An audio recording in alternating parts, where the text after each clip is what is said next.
Welcome back to Peeling Syd Barrett. This will be episode 1. And if you didn't get a chance to check out the introduction, I'll suggest you go ahead and do that. It's not really necessary for this material or for the follow-up material, but if you want to get some kind of background as to why I'm trying to put this together, that should kind of clarify things a little bit.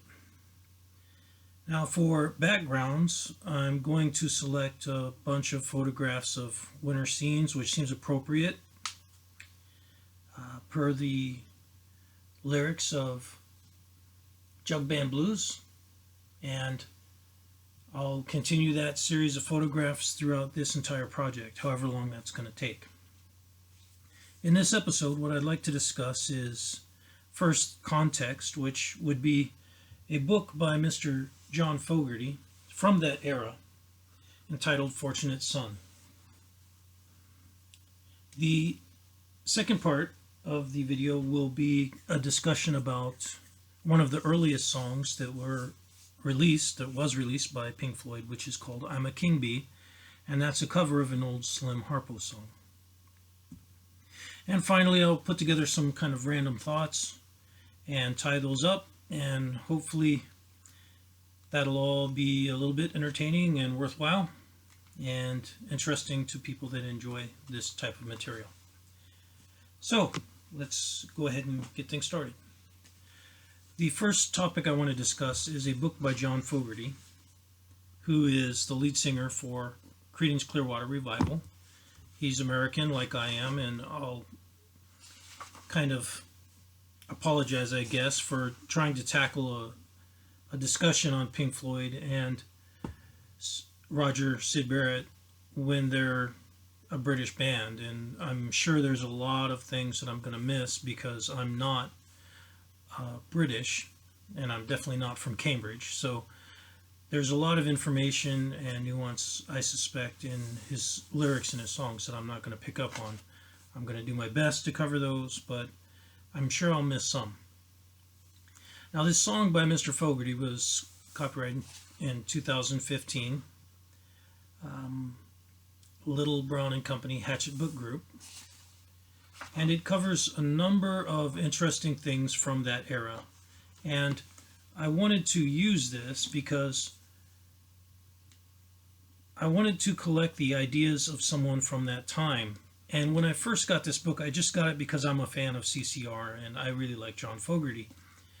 I had no idea at that time that he was going to go into all the things that he went into. And in particular, he's discussing his experiences as a songwriter from that era and some of the pressures that he was under. I think if you actually check out this book, you're going to be surprised how similar, if you have some knowledge of the history of Pink Floyd and Syd Barrett, how similar a lot of these people's existences are. Now, it's totally alien to me because I obviously am not living that lifestyle and I'm not doing those things, and neither are the majority of the people that will probably be listening to this. But if we want to capture this type of experience, it's very difficult to do that from the point of view of Syd Barrett because he didn't write anything like this. So I think it's perhaps worthwhile to review some of the material from people who did experience that. And although that won't necessarily directly correlate with Mr. Barrett's experience, it should hopefully give us some of the ideas and experiences that they were having and having to deal with. So one of the first things that I'd like to discuss that he talks about in his book is his early experience with radio and music. And he does cite a number of influences, and those are largely R&B influences. And those would be people like Booker T and the MGs, Bo Diddley, Little Richard, and Ray Charles, which of course are all amazing and highly influential in the follow-up R&B and rock and roll scene. One of the things I was really happy to see was him kind of tipping his hat to Little Richard, because For me, Little Richard is someone who has been overlooked a lot by music historians and musical discussion. And in my experience, he was able to capture something in rock and roll music that a lot of other people weren't. Now, obviously, he's not someone that's wailing away on a guitar and doing all kinds of guitar things, but the power of his voice is undeniable to me. And even Elvis Presley mentioned the impact Little Richard had on his music. So it was kind of eye-opening to me to see how much those artists impacted John Fogerty. Another thing that John Fogerty discusses in this book is some of the financial problems that he ran into with really bad contracts and really bad contract companies. I'm not going to get into that too much, but there's some pretty dubious stuff going on and some weird kind of offshore tax planning stuff. And this led to him really suspecting that there was some dirty business going on. And eventually he describes a fairly paranoid period in his life where he was afraid of having to deal with retributions for being a whistleblower. And that's interesting to me because it kind of sets the stage for larger questions about how many musicians have had to deal with dirty managers and dirty contracts and stuff like that. Another thing that he discusses in his book is how he created music and some of the influences in his life. And some of those were experiences in his youth and working with other musicians and perhaps hearing something that inspired him and then using that to generate music on his own. That also is worthwhile, and part of the reason for that is because he discusses a little bit the need for solitude to be able to inwardly create music and then express it. And that process is, of course, it's a very lonely process. And of course, everyone makes music in their own way, but that's how he describes it. And I think it's worthwhile to consider how other musicians might also be going through the same thing. Another thing that he discusses in the book is having to deal with some kind of jealousies between the different band members and how everyone kind of viewed him as like the main point of all their attention, and everybody wants to talk to him, and eventually dealing with resentments of the other bandmates. And that also was pretty interesting to me. He does relay experiences of feeling alone and losing a bit of, let's call it an ability to communicate. And he does relay a story about struggling with communication. And I don't want to get into that too much, but the nature of the business and the art that he was pursuing was causing social problems for him and also within his marriage, and he discusses those a bit. And finally, he discusses a number of dreams that he experienced, like a flying dream, which is interesting to me. A lot of people do have dreams about flying and dreams about meeting with people, and I didn't really consider him to be an overly dream-oriented, spiritual kind of person, but he's at least aware of that to some degree in this book, and I think it's pretty cool. It adds an additional aspect to him that I wasn't aware of, and for that reason, I find this book to be very interesting, and I read this whole book in about a day and a half. It was able to hold my attention that well. So, I do very much suggest that you check out the book, and if you're familiar with some of the story of other bands and music in general, I think you will really enjoy this book. So I highly recommend it. Let's get into the song then, and I'm going to provide a link for that. and it's called I'm a King Bee, and Pink Floyd did a cover of it in late '64. And just to clarify, or add something, a little additional fact here, this same exact song was covered in '64 by the Rolling Stones on their debut album, The Rolling Stones, and Brian Jones is doing a bit of slide guitar on it.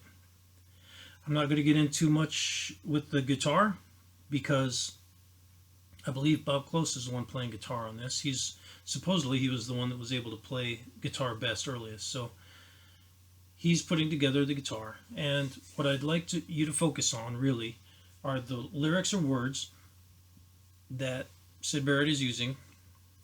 I want to kind of discuss a little bit the quality of his voice. And check it out and listen to the lyrics and I guess try to determine if you see any kind of pattern or metaphor within them, which is pretty simple. It's thinly veiled. And then we'll come back and discuss it. Well, let's go ahead and collect our thoughts then on that first song, I'm a King Bee by Pink Floyd, with Roger Syd Barrett singing. The first thing that I'd like to point out is I don't think that people recognize how good of a singer that he was. And obviously there's different types of singers, and maybe I'm just easily impressed, I don't know. But there are a lot of subtle things that he's doing with his voice, like he just kind of fades out, and he almost like hits points with his voice where it's very plaintive, almost like a wail of a kind. And not everybody can do that. It's not that easy to do. He also has a very understated manner in the way that he sings, which to me is very attractive. It's not distracting to the music, and it also accentuates the value of the music. So I doubt you would find many people that think that Syd Barrett was a very good singer, but I actually think that he was a pretty good singer. Now, as for the lyrics, now this is an older song put together by Slim Harpo, and this is the only cover that Pink Floyd did, to my knowledge. So I don't think that there's going to be too much meaning in the lyrics directly because Mr. Barrett didn't put together these lyrics, but they did choose to use this song, and they chose it for some form of reason. So as I discussed previously, I want to try to kind of point to some of the themes that may run common to their music, and particularly under Syd Barrett, so we can identify any themes or patterns and in content and in word usage, etc. So let's go ahead and discuss them really quick, and then you can see if you agree with me or not. Now, one of the first things is he's using metaphor to refer to himself as a king bee, this is of course an inversion of male-female, which, because there is no such thing as a king bee, there are queen bees, but there are no king bees. Of course, he's male, so the song is male, it's written by male, so it's from a male point of view, but as far as a direct relation, it doesn't really make sense in the natural world, so that's interesting. The lyrics themselves refer to being a king bee, buzzing around your hive. I can make good honey, let me come inside, and buzz all night, and there's stinging going on, and all of these things are thinly veiled coitus references. And so I think most people can see that. It isn't necessarily that, you could choose to read it as literally just some king bee that's buzzing around a hive, but I think most people understand that there is a thinly veiled reference going on to coitus. And there's a reference to a king and a queen relationship, which I'd like to point out. And the last thing is I'd like to point out the use of an animal metaphor. And that animal metaphor in this case is of a bee. So, that's pretty much it. It's a simple song, but I'd like to add in one last thought. And this is, you can choose to believe this is related or not, it's up to you. There is a collection of poetry called The Colossus by Sylvia Plath. And most people that enjoy poetry are very familiar with Sylvia Plath. I'm not overly familiar with her. I only got this book of poetry about a year ago. And I was amazed at this woman's ability to create poetry. She was incredibly gifted. I did not really look into her very seriously because I read The Bell Jar and I hated it. So I didn't really give her a chance when I read that book. And maybe that book is designed to make you kind of feel that way. But her poetry is astonishingly beautiful. Now, I'd like to point out a few things in specific. The first one is a poem titled The Beekeeper's Daughter.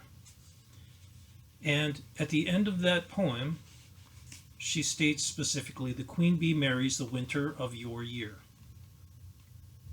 which is an interesting line. It captures not only the idea of a queen bee getting married, but also the winter. And as you noticed in Jug Band Blues, there's a reference to the winter.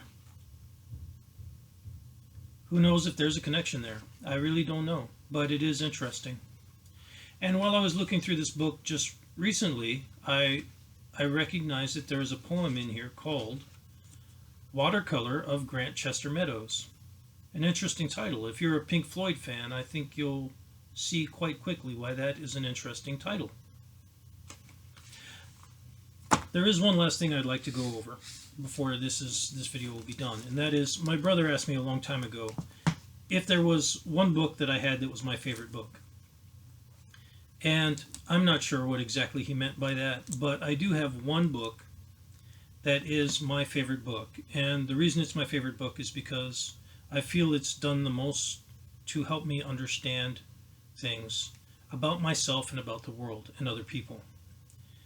And that book is called A Dictionary of Symbols by J.E. Searle. I believe that's how you pronounce his name. Within this book, and this is simply a book that defines symbols or the symbolism of objects, and it doesn't do it from a biased point of view, in my opinion. I've seen a lot of symbol interpreting books that are very biased, and I feel like they kind of poison that discussion. But if you are interested in trying to discover the nature of symbols, this book is incredibly valuable. And it's valuable because it simply gives you as much information as possible and then allows you to go through and try to figure out what something may mean to you. So let's look really quickly at some of the things that it says about bees, since we're dealing with bees. Well, it ties together the idea of bees with industry, creative activity, and wealth, all tied to the idea of honey. Isn't that interesting? It also ties together the idea of work and obedience because of the structure of a bee colony. And finally, it does make a form of religious, let's call it, reference to the idea of a swarm emigrating from a hive and then returning to it. If you believe in such things, then that would be a reference to the migration of a soul out and then back again to some greater spirit. All interesting things to consider, and I like the idea of considering all possibilities and deciding what you think might be appropriate. So, I guess that's pretty much it. Hopefully this discussion was a little bit enjoyable for you, and we'll come back and do another one in a few days or maybe tomorrow.